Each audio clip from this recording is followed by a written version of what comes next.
Ron? Where is Ron right now? Ron here. Hi everyone. Welcome back to the channel. I have an update for you today in one of the many lawsuits that Scientology is currently facing.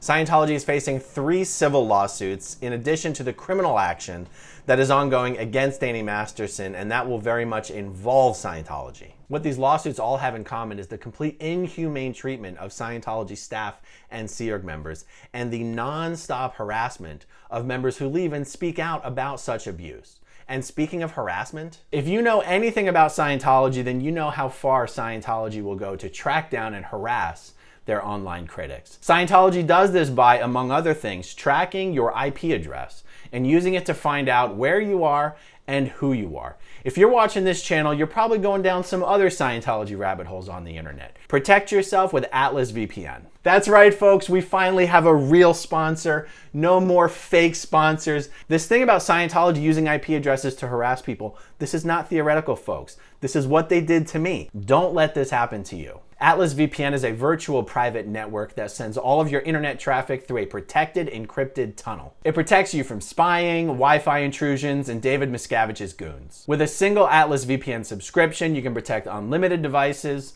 iPhone, Android, Windows, or Mac. Atlas VPN has them all covered. Right now, Atlas is running a huge discount, meaning that you can get a 3-year subscription for $1.83 a month, plus 3 months free, and there's a 30-day money-back guarantee. That's an 82% discount. You can get your deal by clicking on the link in the description down below. So thank you to Atlas VPN for partnering with me on today's video, and don't forget, check out the link in the description down below for 82% off. The case we're talking about today is the case of Valerie Haney. She was born into Scientology in 1979. She started working full-time for Scientology at the age of 15 as a member of Scientology's Sea Organization. She worked for the Sea Org here in Clearwater, Florida, where I live. When David and Shelly Miscavige were on the base, Valerie was one of the Sea Org members who was assigned to personally serve and wait on the both of them. Shelly took a liking to Val and arranged for her to be promoted up to Scientology's International Management Base, located out in the desert in California, so that Val could work directly for Shelly out there. Val worked directly for Shelly for many years, and the conditions at the international base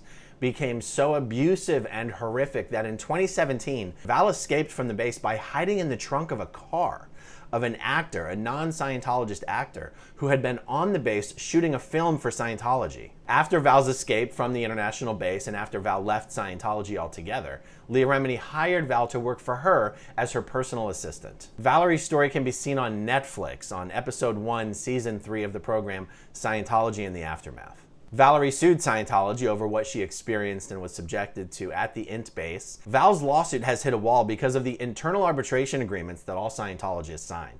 Scientology has all of its members, its staff, its Sea Org members sign these internal arbitration agreements over and over and over again, promising never to sue Scientology for any reason whatsoever, and Scientology holds that these agreements are binding on an individual for the rest of their entire life. The language in the contract all Scientologists sign is incredible. It says, "I am forever abandoning, surrendering, waiving, and relinquishing my right to sue or otherwise seek legal recourse with respect to any dispute, claim, or controversy against the Church, all other Scientology churches, all other organizations which espouse, present, propagate, or practice the Scientology religion, and all persons employed by any such entity, both in their personal and any official or representational capacities, regardless of the nature of the dispute, claim, or controversy."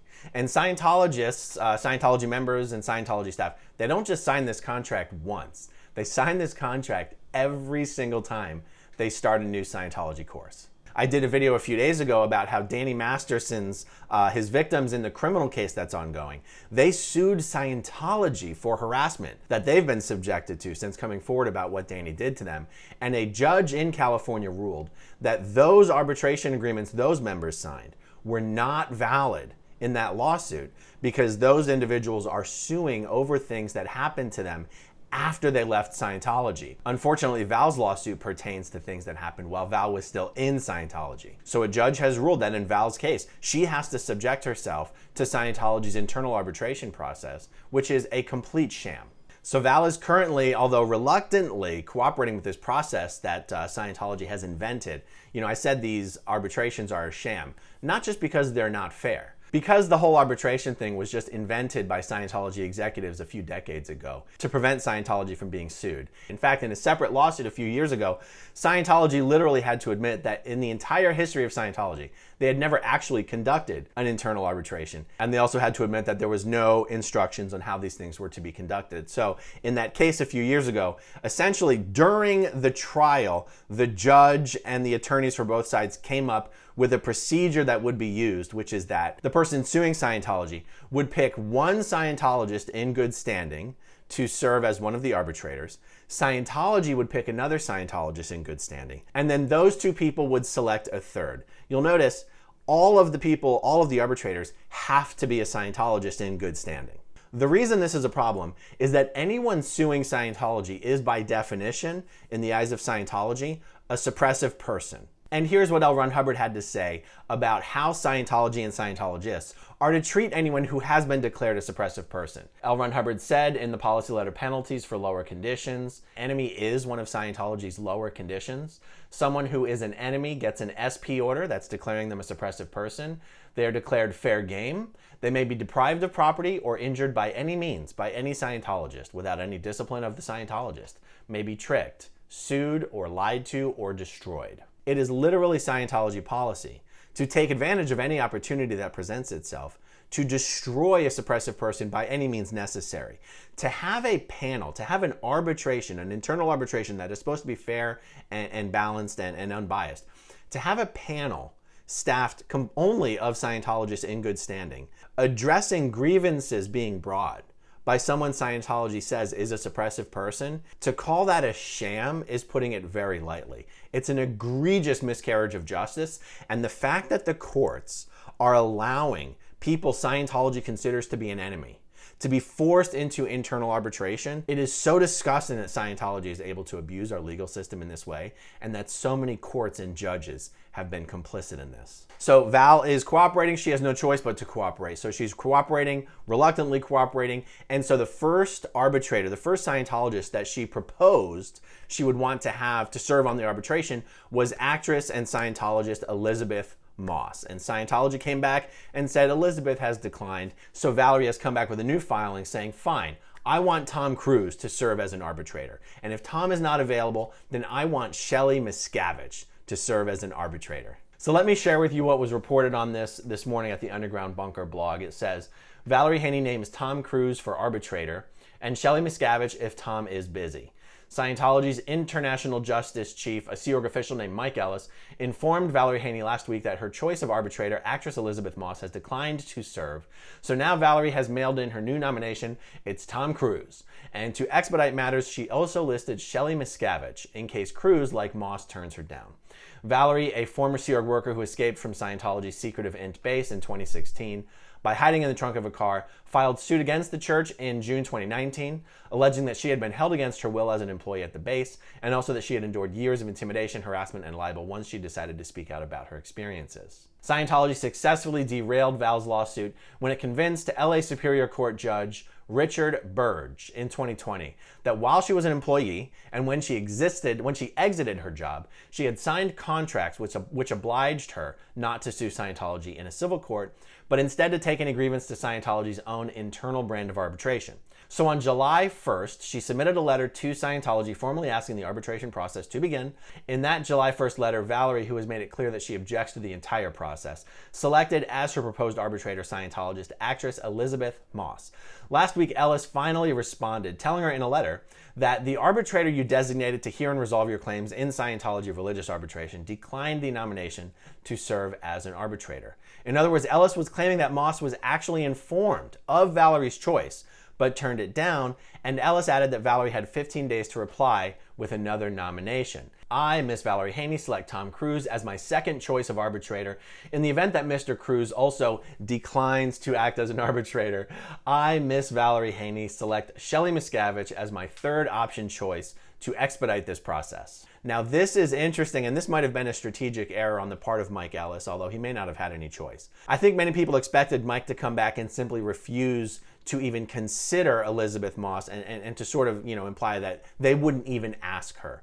But the way Mike Ellis responded most certainly implies that Elizabeth Moss was informed about this and chose to turn it down. By setting that precedent, he might have painted himself into a corner, and he might have also painted Tom Cruise into a corner. Because if Mike Ellis responds to this request about Tom in a way that implies Tom was actually informed about all of this. He was informed about Valerie's lawsuit. He was informed about the arbitration, the need to move forward with arbitration. He was presented with the facts that Valerie actually requested him to sit in as an arbitrator, and Tom denied to participate.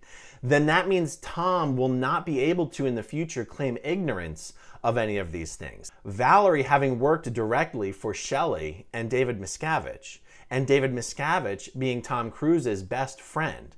And when you look at kind of the things that Valerie Haney has discussed occurred at the Int base, happened to her at the Int base, was done by Shelly Miscavige, by David Miscavige, the idea that Tom would have been presented with facts about all of these alleged abuses and declined the opportunity to participate in making sure a member of Scientology, even a former member of Scientology, got justice and was treated with dignity and humanity and respect, that would be really bad for Tom Cruise. And yet, if Mike Ellis responds to this in a way that seems like they didn't even bother presenting this request to Tom, how is Mike going to explain that? How is Mike going to explain to the court why there's different rules for Tom Cruise, Scientology celebrity, than there are for Elizabeth Moss, Scientology celebrity? So Mike really might have screwed up here, and I cannot wait to see how he and Scientology's attorneys respond to this request and what the next filing they make with the court is. We should know what the response is in 3 or 4 weeks, I believe. And remember,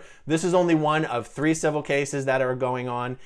We also have the criminal case of Danny Masterson that is scheduled to start, I believe, October 11th. And you better believe I'm going to be doing daily updates of that trial, and I'll also be updating you on any new events for all of these civil lawsuits as well. All right, everyone, that's all I have. Thank you for watching. Thank you to everyone who watches until the very end, and I'll talk to you soon. Bye. Okay, if you want to see my rock and roll songs, click right on this guitar. And if you want to see a different one of my videos,